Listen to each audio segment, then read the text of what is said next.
Subhanahu wa taala. Makanya di antara seperti pendalilan tentang Tuhan itu ada seperti sifat Allah, innallaha jamilun yuhibbul jamal. Sungguhnya Allah itu Maha Indah dan Allah suka dengan keindahan, ya. Bagaimana dengan sifat keindahan menunjukkan Tuhan itu ada? Kalau kita mengikuti pendapat orang-orang ateis yang mengatakan alam semesta ini ada dengan sendirinya dan melalui proses proses persaingan atau proses macam-macam evolusi dan yang lainnya, tentunya alam ini kalau ada dengan sendirinya, dia tidak perlu indah. Dia tidak perlu indah. Dia hanya mencapai pada kadar minimal terus selesai. Ya, tidak ada persaingan lagi, ya.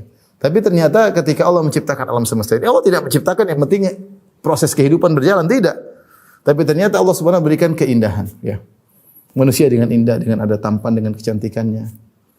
Laut dengan begitu indahnya, kemudian ada pelanginya, langit ada pelanginya. Subhanallah, ada sunsetnya, ada sunrise-nya. Luar biasa. Bunga-bunga, bukan cuma satu, bunga-bunga dan berbagai macam warnanya. Ya. Kalau hanya sekedar kadar minimal yang penting kehidupan berjalan, tidak perlu ada keindahan.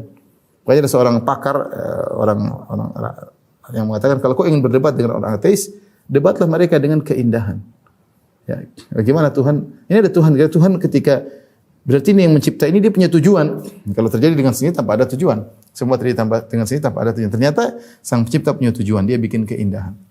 Dia bikin keindahan. Dan ini menunjukkan sang pencipta maha indah. Jika dia bisa menciptakan keindahan seperti ini, maka sang pencipta maha indah.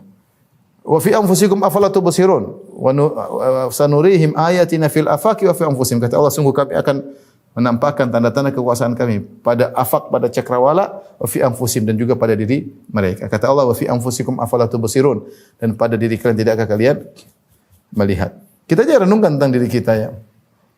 Dengan berbagai macam yang ada dalam tubuh kita, mulai dari organ pernapasan, mulai organ peredaran darah, organ jantung, ya.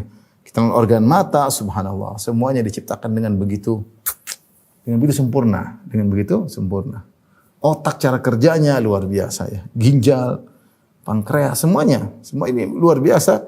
Yang mulai sedikit demi sedikit kemudian para dokter, para ilmuwan mulai menemukan rahasia-rahasia di balik itu semua. Yang mereka akan tahu bahwasanya ciptaan Allah sangat hebat.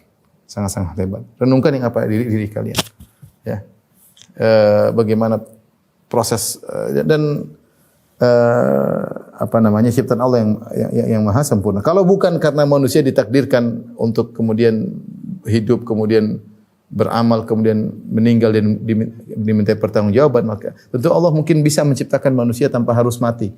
Ya, sebagaimana Allah mampu menjadikan manusia tanpa mati ketika di hari pembalasan. Ya. Ya, dengan ciptaan yang lebih sempurna daripada yang sekarang. Ya. Tetapi Allah menciptakan dengan kondisi sekarang yang sudah sangat sempurna karena memang ada tujuan.